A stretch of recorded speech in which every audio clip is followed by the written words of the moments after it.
మన ఫ్యామిలీ అందరికీ హాయ్ అండి. చీరలు తెచ్చాను, మీకు చూపిద్దామని ఈ వీడియో తీశాను. ఇప్పుడు నువ్వు చీరలు తెచ్చుకున్నాను, నగలు తెచ్చుకున్నానని వీడియోలు పెట్టడం వల్ల లాభం ఏంటి?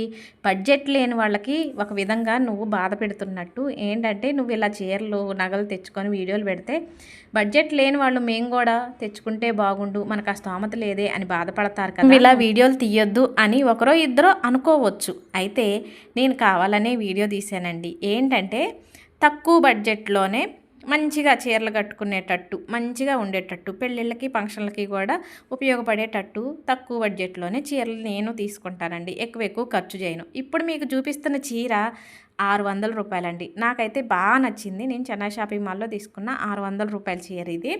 చాలా అంటే చాలా బాగా నచ్చింది. ఇక ఆ చీరను మాత్రం ఒక ప్రత్యేకమైన విషయం గురించి తీసుకొచ్చాను. ఇక ఈ చీర 650 రూపాయలు. మొదటిసారి చూపించిన చీర కంటే 50 రూపాయలు ఎక్కువే, కానీ నాకు మొదటిసారి చూపించిన చీర బాగా నచ్చిందనమాట. ఇక ఈ చీర కూడా పెళ్ళిళ్ళకి ఫంక్షన్లకి కట్టుకోవచ్చు అని నేను అనుకుంటున్నాను. నేనైతే కట్టుకుంటాను.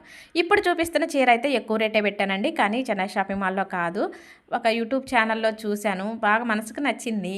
ఇక 1600 పెట్టి తీసుకున్నాను. మరి ఎక్కువ రేటో తక్కువ రేటో కానీ తీసుకోవడం అయితే తీసేసుకున్నాను. ఇప్పుడు ఈ వీడియో ద్వారా అసలు ఏం చెప్పాలనుకున్నానంటే, మనం ఏదైనా షాపింగ్ చేయాలనుకున్నప్పుడు హడావిడిగా కాకుండా టైం కేటాయించి ప్రశాంతంగా షాపింగ్ చేస్తే తక్కువ రేట్లోనే మంచివి కొనుక్కోవచ్చని నా ఆలోచన. మీకు తెలియదని కాదు.